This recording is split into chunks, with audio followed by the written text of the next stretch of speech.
Ya, selamat pagi. Saya perkenalkan namanya Sudirman.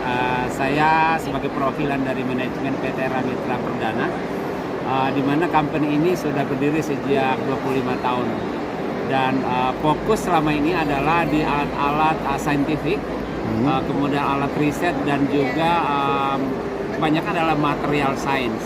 Nah, khusus tahun ini kami Ramitra telah mengembangkan divisi baru di microlab, in vitro diagnosis dan microlab industri, dan ini menjadi salah satu terobosan baru Ramitra untuk memberikan solusi kepada para pengguna dan untuk diagnosa baik di pengguna di klinik maupun di lab industri.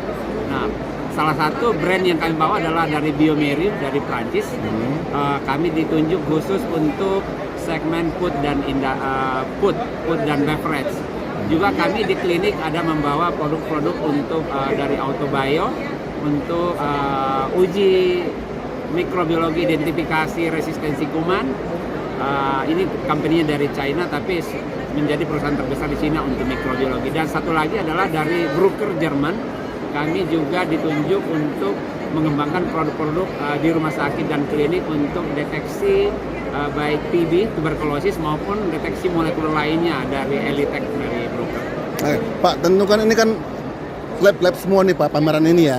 Apa sih menjadi keunggulan atau kelebihan dari produk-produk dari perusahaan ini Pak? Yang tadi brand-brand yang Bapak sebut tadi kalau boleh tahu Pak.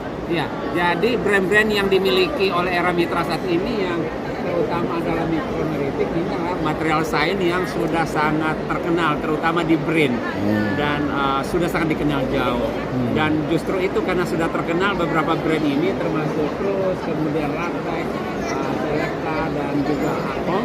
Dan tahun ini kami mengembangkan lagi ke segmen di klinik maupun industri di mikrobiologi dengan brand Biomerieux, Autobio, dan juga dari Bruker. Pak, ini kebetulan secara total ada berapa brand Pak yang gabung nih Pak? Brandnya kita itu ada kurang lebih sekitar 25 brand. 25 brand dari Eropa semua ya? Dari campuran, Eropa, di Cina Amerika, semua dari campuran Asia, ya? Campuran. Oke. Terakhir nih Pak, target dan harapan nih Pak. Tentu kan dari tahun ke tahun ada target dan harapan nih. Target dan harapannya mungkin kepada pemerintah dan kepada pihak penyelenggara event ini sendiri. Bapak sebagai pelaku usaha di perwakilan di sini, apa sih Pak target dan harapannya Pak? Iya, saya kira pelaksanaan event Lab Indonesia kali ini adalah sangat bagus karena pelaksanaannya di daerah Bumi Serpong Damai yang notabene daerah yang sangat terbuka. Dan saya mendengar dari beberapa peserta tadi bahwa mereka senang karena apa? Fasilitasnya lengkap, kemudian aksesnya juga untuk ke sini juga cukup bagus, dan tinggal barangkali mungkin bagaimana promosi dari penyelenggara ke para peserta tahun berikutnya agar bisa lebih banyak lagi. Khusus buat pemerintah, saya kira pemerintah harus mendukung kegiatan lab ini. Kenapa? Karena ini menjadi semacam mensupport program pemerintah, terutama dalam hal pengembangan riset dan juga diagnosis untuk masyarakat, meningkatkan pelayanan kesehatan masyarakat di Indonesia. Oke,